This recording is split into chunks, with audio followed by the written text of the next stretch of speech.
Hi everybody, I'm Patty Johnson and I am here today to teach you how to do a simple semi-homemade dish today.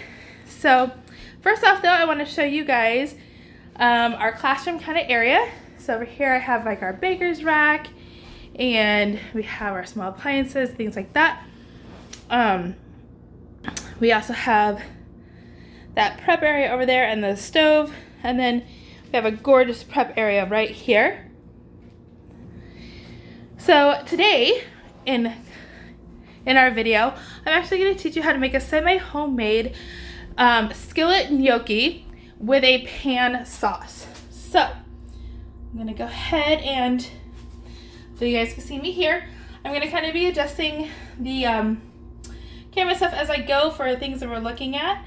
So to start off, I'm actually going to be cutting up some tomatoes.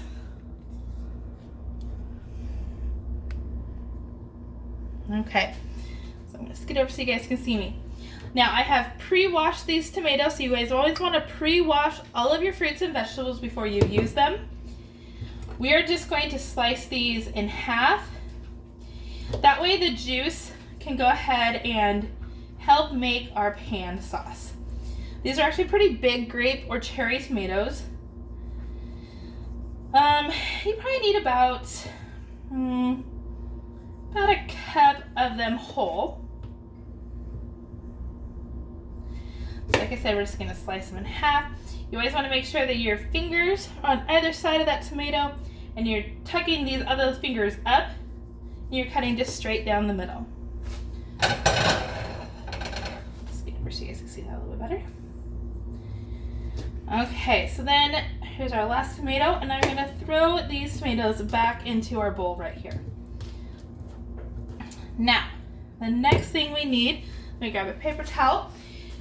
Usually if there's like a juicy vegetable or something like that, like a tomato, you want to kind of wipe your board down, wipe your knife down, set it off to the side.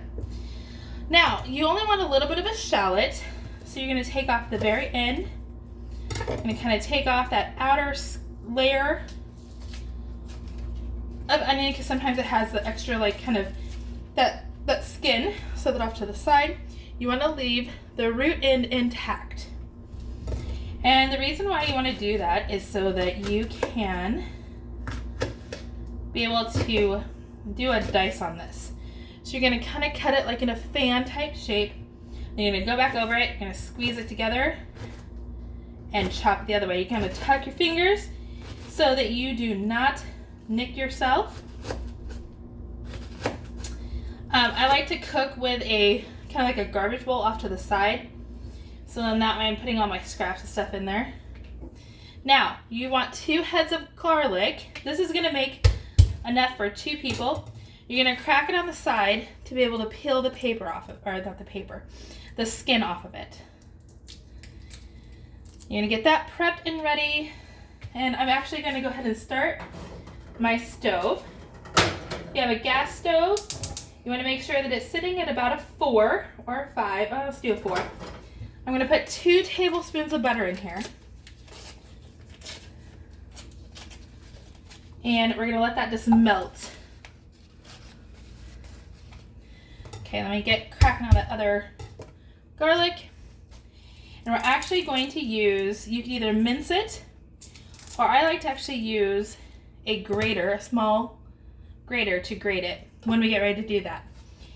So, right now I'm just trying to melt my butter.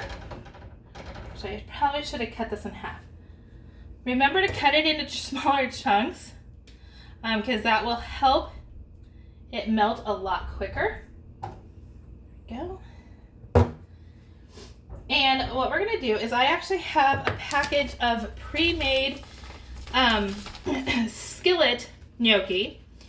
You can also make your own gnocchi, but you will have to boil it beforehand and then do this step. So we're getting this butter. I know it looks like a lot of butter, but like I said, this is enough for 2 people and we're making a pan sauce kind of with it. Okay, now that the butter is mostly melted, I'm going to add in our gnocchi. We want to get a nice coloring on our gnocchi. Now, gnocchi is like a potato dumpling. It's an Italian dish. You're gonna stir it up to kind of get the butter all around it.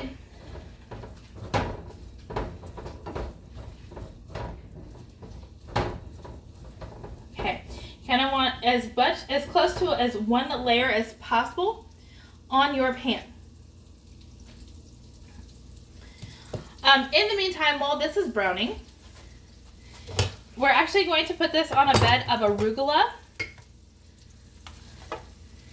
with some mozzarella, pearl mozzarella. So you always want to wash your vegetables. So this is a salad spinner. You will spin it, however, or you can just rinse this also just in a regular strainer. I'm actually now going to strain this out. Now I'm going to get it as dry as possible by spinning this little handle.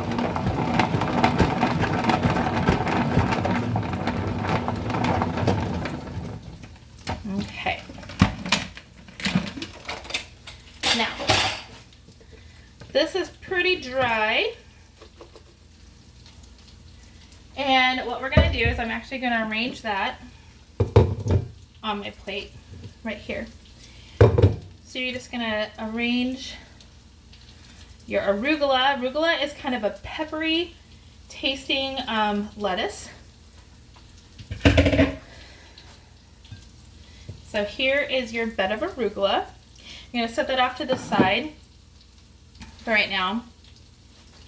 And we're going to go ahead and stir our gnocchi.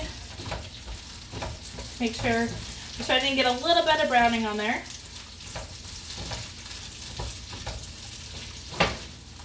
You kind of want to shake it and zhuzh it a little bit. Take it down to about one layer again. And before you add anything else, you want these pretty brown. So I'm going to go ahead and give it a little time to cook, and then we'll add in our tomatoes, our shallots. Actually, while this is cooking, and then afterwards, then we will grate the garlic onto it also. While we're also waiting, we could actually go ahead and arrange our pearl mozzarella balls. Just going to kind of arrange them throughout your salad. Like I said, this is enough for two, so I'm trying to just put enough on this plate right now for one helping. I know it looks like a lot of salad, but really it's not all that much. We also are going to use a product called balsamic glaze. So this is made from balsamic vinegar that has been reduced. It has a little bit of that vinegar bite, but it's kind of a sweet bite. And then also when we're making our pan sauce, we're going to use a little bit of cooking sherry or cooking white wine. You can get that close to like your vinegars and oils, depending on where your store stores them. There is not a lot of alcohol content to it, and it actually cooks out. You guys see how it's sort of getting browner? You want that nice crisp outer layer.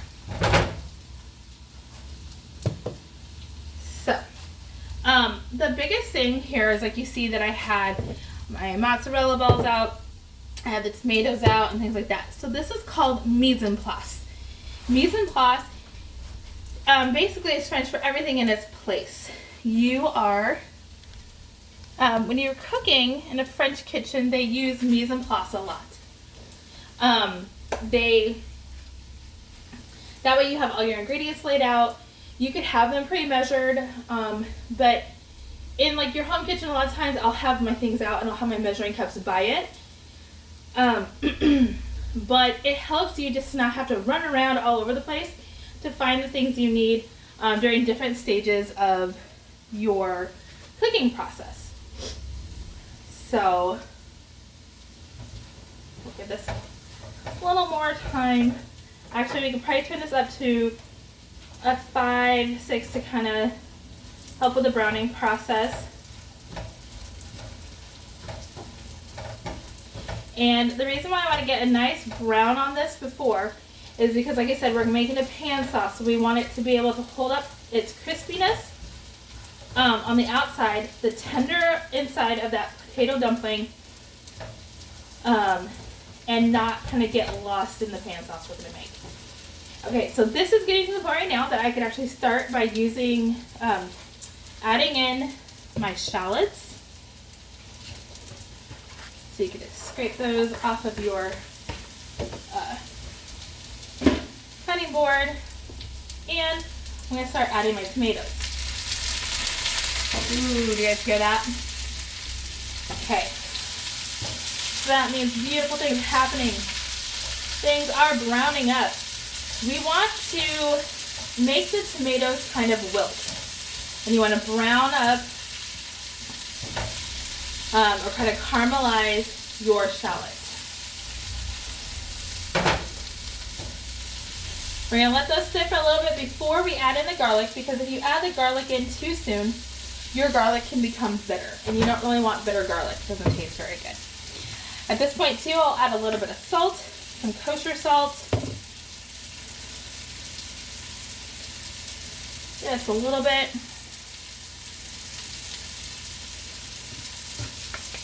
And we're going to add, I like a mixture of white and black pepper.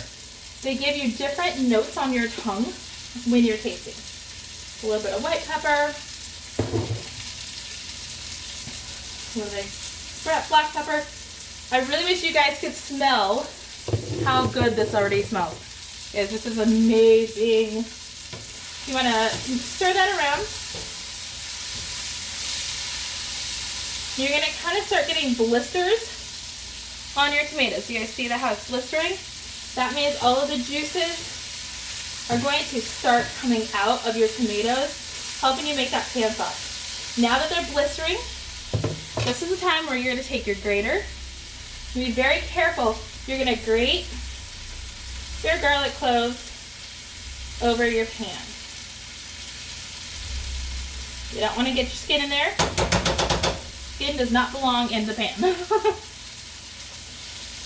So I'm going to kind of watch your fingers.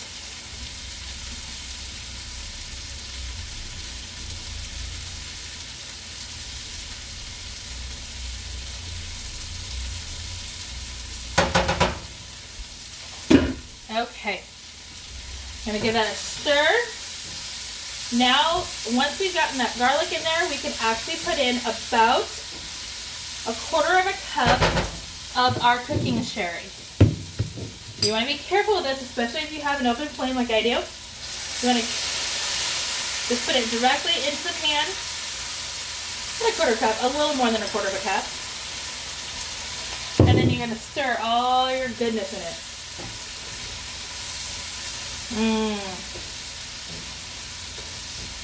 Okay guys, just a couple more minutes on this, and then I can show you how we're going to plate our yummy, yummy dish.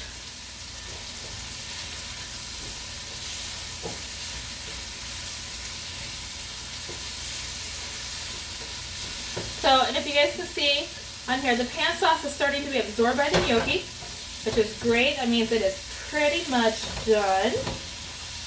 Okay.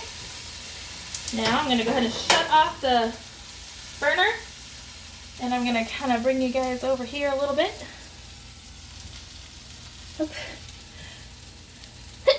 Excuse me.